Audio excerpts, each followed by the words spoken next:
I had always been a skeptic when it came to supernatural.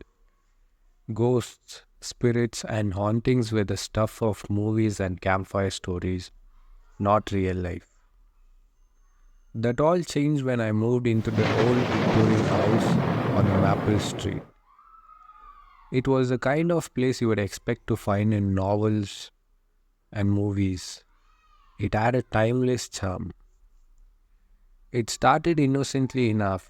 I noticed things moving around the house. Nothing major, just small items like keys, books, or pens shifting from one place to another. I chalked it up to my own forgetfulness, but then something happened that I couldn't ignore. One evening, I was working late in my study. The house was silent, save for the occasional groan of settling wood. Suddenly, I felt a cold breeze brush past me. I turned around, half expecting to see drafty window, but everything was closed. Shrugging it off, I went back to my work. That's when I heard it, a soft humming, barely audible but unmistakable. It was a gentle, soothing tune that seemed to come from nowhere and everywhere at once. My heart pounded, but curiosity got the better of me. Hello, I called out, my voice trembling slightly. The humming stopped. For a moment, there was only silence. Then, in a voice as soft as a whisper, I heard, "Don't be afraid." I froze. "Who are you?" I asked, trying to keep my voice steady. "My name is Eliza," the voice replied. "I used to live here a long time ago." A ghost? I was talking to a ghost instead of feeling scared. I felt a strange sense of calm. "Why are you here, Eliza?" she said. "I never left. This is my home, and I like to look after it." Over the next few weeks, Eliza and I developed an unusual friendship. She was always there in the background, humming her gentle tunes or whispering little comments about the book I was reading.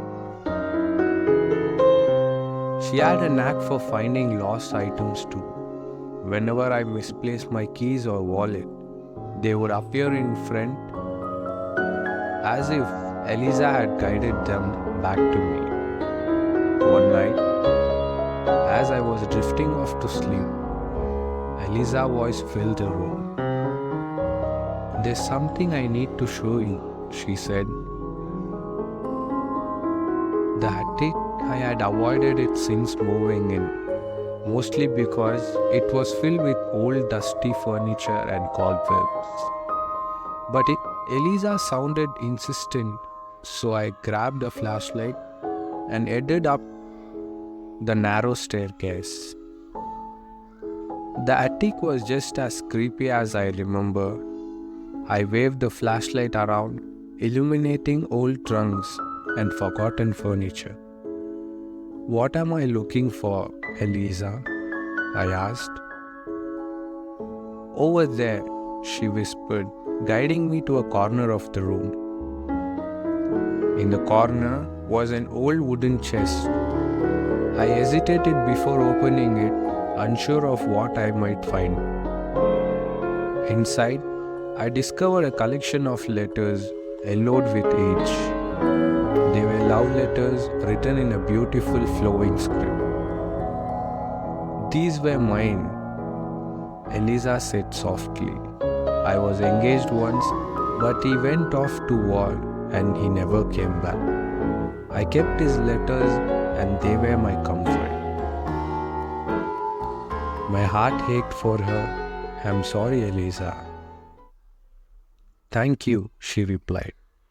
"But now that you have found them, I can finally move on. I've been waiting for someone to discover my story, to know that I was here and that I loved and was loud in return. Tears filled my eyes as I read through the letters, feeling a deep connection to the woman who had written them so long ago. I'll keep them safe, I promised. Thank you, she whispered, her voice fading. Goodbye, my friend. And just like that, Eliza was gone. The house felt different after that night. Still and quiet, but also peaceful. I knew she had finally found her rest. I still live in that old Victorian house. It's no longer just a place to stay. It's a home filled with history and love. And every now and then, when the night is quiet and the wind is just right, I swear I can hear a faint humming, a reminder of the friendly ghost who once looked after me.